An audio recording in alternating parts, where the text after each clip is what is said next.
नमस्कार, मी सिद्धेश ताकवले. सकाळचे 11 वाजतात आणि आपण पाहता जय महाराष्ट्र बुलेटिन मध्ये आपलं सगळ्यांचं स्वागत. बुलेटिनच्या सुरुवातीलाच बातमी आहे मंत्री पंकजा मुंडेंच्या पीए संदर्भातली. मंत्री पंकजा मुंडेंच्या पीएच्या पत्नीनं आत्महत्या केलेली आहे. डॉक्टर गौरी गर्जेंनी गळफास घेऊन आपलं आयुष्य संपवलंय. ही आत्महत्या नसून हत्या केल्याचा नातेवाईकांनी आता आरोप केलाय. त्यामुळे पंकजा मुंडे यांच्या पीएच्या पत्नी यांनी आत्महत्या केलेली आहे. जवळपास 9 महिन्यांपूर्वीच या दोघांचं लग्न झालेलं होतं आणि त्यानंतर त्यांनी हे टोकाचं पाऊल उचललेलं आहे. यामागे नेमकी कारणं काय आहेत या संदर्भातली अद्याप तरी माहिती समोर आलेली नाहीये. या संदर्भामध्ये अधिक माहिती जाणून घेण्यासाठी माझे सहकारी शुभम उमाळे सध्या आपल्यासोबत जोडले गेलेले आहेत. शुभम, आपण बघितलं असेल तर 9 महिन्यांपूर्वीच या दोघांचा विवाह झालेला होता. नेमकं असं काय कारण होतं की त्यांनी हे अचानकपणे पाऊल उचललेलं आहे?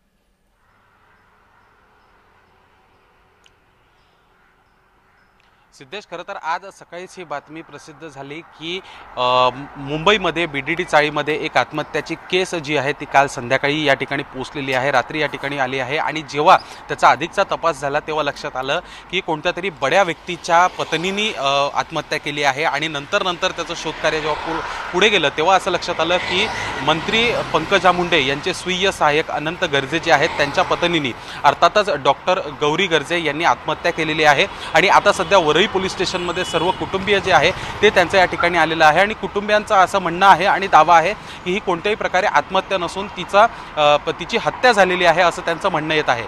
वरळी पोलीस स्टेशनमधील सर्व वरिष्ठ पोलीस अधिकारी असतील आणि पोलीस असतील ते सध्या याच्यामधील आता अधिक तपास करत आहे. आणि गौरी यांचा मृतदेह जो आहे तो संविच्छेदनासाठी जो आहे तो आता गेलेला आहे. खरं तर गौरी या एक डॉक्टर होत्या, मुंबईतील केएम रुग्णालयामध्ये त्या काम देखील करत होत्या. त्यांचं लग्न जे आहे 7 फेब्रुवारीला एकदम दणक्यात आणि जोरदार झालं होतं. तरी देखील नेमकी अशी काय कारणं आहेत की ज्यामुळे त्यांनी स्वतःचं आयुष्य जे आहे ते संपवलेलं आहे, त्यांना त्यांच्या पतीचा अर्थातच गर्जे यांचा काय त्रास होता, अशी अनेक कारणं जी आहेत आणि असे अनेक प्रश्न जे आहेत ते उद्भवत आहेत. आणि गौरीचे जे मामा आहेत त्यांचं असं म्हणणं येत आहे की अनंत गर्जे याचं बाहेर जे आहेत लग्नाव्यतिरिक्त संबंध होते, तो तिचा छळ करायचा, तिला मारहाण करायचा, तो तिला मेंटली टॉर्चर करायचा, असं देखील जे आत्महत्या करणारी गौरी आहे तिचे मामा अशा पद्धतीने सांगत आहेत. या प्रकरणामध्ये अजून कोणतीही केस जी आहे ती अजून झालेली नाही आहे. याचा अधिक तपास सुरू आहे.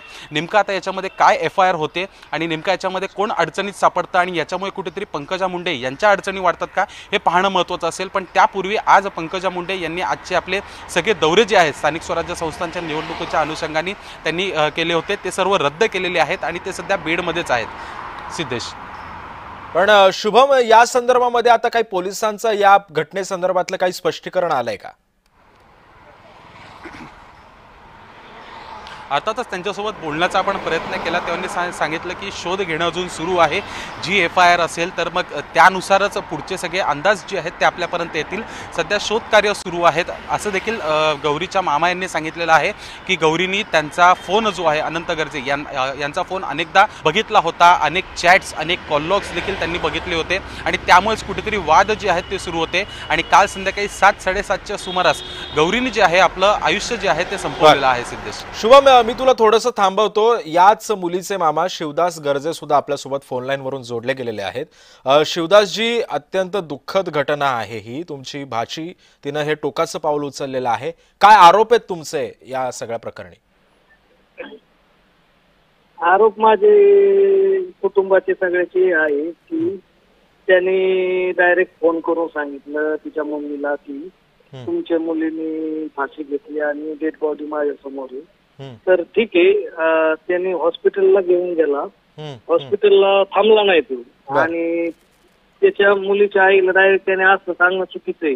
त्यांनी त्याचा जर काही दोष नसतं तर त्यांनी सांगणं काम होतं की आमच्या टोकाचे भांडणं झाले, तुम्ही बिडून या आणि इथं आपण बोलू.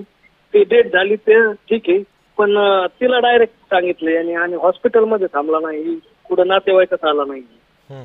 पण शिवदासजी, या सगळ्या आता तुम्ही म्हणताय की आधीपासूनच यांची भांडणं होती वगैरे सगळ्या गोष्टी होत्या, बरोबर आहे तुमचं. पण या सगळ्यामध्ये कधी या मुलीनं सुद्धा तिच्या घरच्यांशी बोलण्याचा प्रयत्न केला असेल, त्याच्यावरती तेव्हा या गोष्टीवरती तोडगा नाही काढला तुम्ही?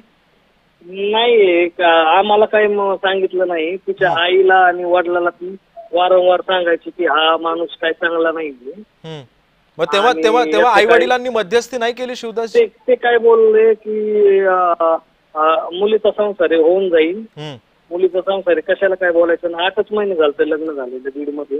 हम्म, हम्म. 50-60 लाख रुपये खर्च करून लग्न केलं. बर.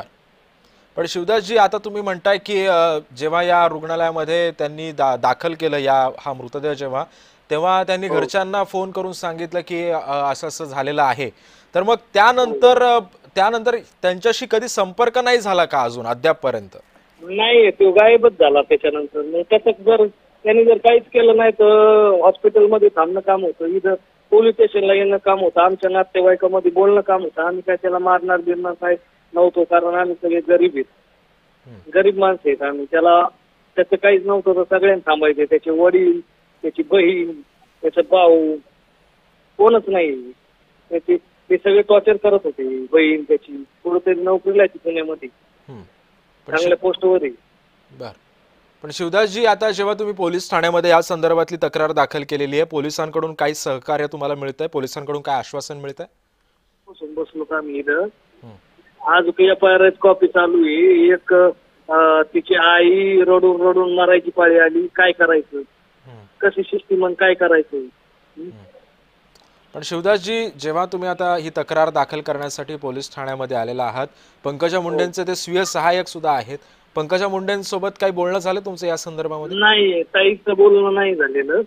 ताईबरोबर आमचं कोणाचं कॉन्टॅक्ट बी झालं नाही. ना आमच्या ताईचं ओळख म्हणजे फक्त याच्यामुळं थोडीफार ओळख होती, कोणाची, तिच्या आई वडिलाची. आमचं ताईचा काही विषय नाही, म्हणजे बोलणं वगैरे काय झालं नाही. तरी पण ताईचा मी नंबर काढतोय, ताईला फोन करून विषयावर बोलतो की तुम्ही या इथं काय असेल ते हे करून. कारण की बाकीच्या याच्यापेक्षा आपलं हे महत्वाचं आहे. बाकीच्या जे निवडणुकाचं चालू होते, उद्या पण होते, निवडून येणार येतील, पण जीव गेलेला आहे ना, जीव गेलेला परत येत नाही.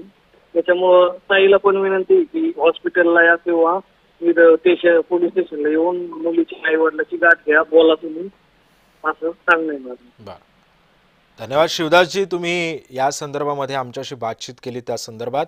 त्यामुळे आपण पाहतोय की पंकजा मुंडेंचे PA त्यांच्या पत्नीनं हे टोकाचं पाऊल उचललेलं आहे. कौटुंबिक छळाला कंटाळून तिनं आत्महत्या केलेली असल्याचा आरोप तिच्या नातेवाईकांनी केलेला आहे. त्यामुळे आता या सगळ्या प्रकरणी आता पोलीस तरी काय तपास करतात हे सुद्धा पाहणं तितकंच महत्त्वाचं ठरणार आहे. आणि या संदर्भातली माहिती देण्यासाठी सुद्धा माझे सहकारी शुभम उमाळे आपल्यासोबत होते. शुभम, तुझे सुद्धा आभार, तू या संदर्भातली माहिती आमच्यापर्यंत पोहोचवली त्याबद्दल.